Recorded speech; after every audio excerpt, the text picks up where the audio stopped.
হাদিহি জাহান্নামুল্লাতী কুনতুম তুআদুন, এই সেই জাহান্নাম যার ব্যাপারে তোমাদেরকে দুনিয়াতে সতর্ক করা হয়েছিল কঠিন ভাবে।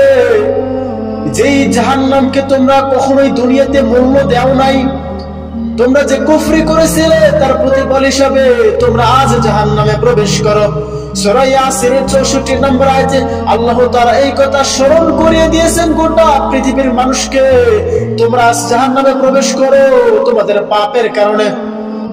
আল্লাহর নবী মুহাম্মদুর রাসূলুল্লাহ সাল্লাল্লাহু আলাইহি ওয়াসাল্লাম বলেছেন, কোন মানুষ 7 বার যদি জাহান্নাম থেকে পরিত্রাণ চায়, জাহান্নাম বলে, হে আমার প্রতিপালক, নিশ্চয় আপনার অমুক দাস আমার থেকে, আপনার অমুক বান্দা আমার থেকে পরিত্রাণ চেয়েছে, আপনি তাকে জাহান্নাম থেকে রক্ষা করুন।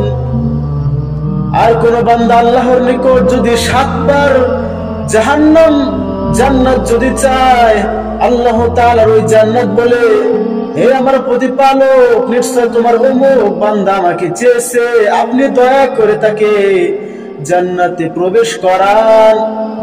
জাহান্নাম বড় কঠিন ভয়াবহ স্থান। আল্লাহ নবী সাল্লাল্লাহু আলাইহি ওয়াসাল্লাম বলেছেন, কোন ব্যক্তি যদি আল্লাহুম্মা আজিরনি মিনান নার, আল্লাহুম্মা আজিরনি মিনান নার, এই দোয়াটি যদি 7 বার পড়ে, জাহান্নাম থেকে মহান আল্লাহ তাআলা তাকে মুক্ত করে দেয়। عن أنس بن مالك قال قال رسول الله صلى الله عليه وسلم من سأل الله الجنة سأل مرة قال الجنة اللهم ادخله الجنة ومن استراج من النار 3 مرات قالت النار اللهم اجره من النار। আনাস বিন মালিক রাদিয়াল্লাহু তাআলা বলেন, নবী করিম সাল্লাল্লাহু আলাইহি ওয়াসাল্লাম বলেছেন, যে ব্যক্তি আল্লাহ তাআলার নিকট 3 বার জান্নাত চায়, আল্লাহ তাআলার জান্নাত তখন বলে, হে আমার রব, হে আমার প্রতিপালক, তুমি তাকে জান্নাতে প্রবেশ করাও।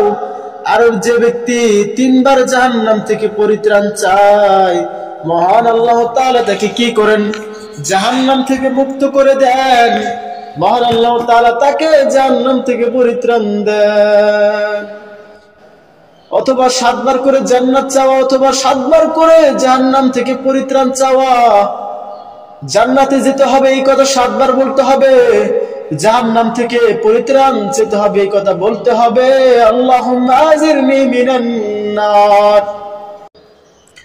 আল্লাহ নবী সাল্লাল্লাহু আলাইহি ওয়াসাল্লাম জাহান্নাম সম্পর্কে আরো ভবিষ্যৎবাণী করে দিয়েছেন। মহান আল্লাহ তাআলা কুরআনুল কারীমে ভবিষ্যৎবাণী করে দিয়েছেন।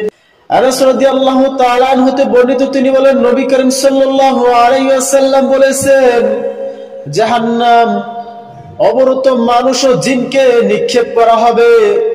জিন এবং মানুষের জন্য জাহান্নামকে তৈরি করা হয়েছে, তাদের হিসাব নেওয়া হবে, তাদেরকে জান্নাত জাহান্নামে দেওয়া হবে।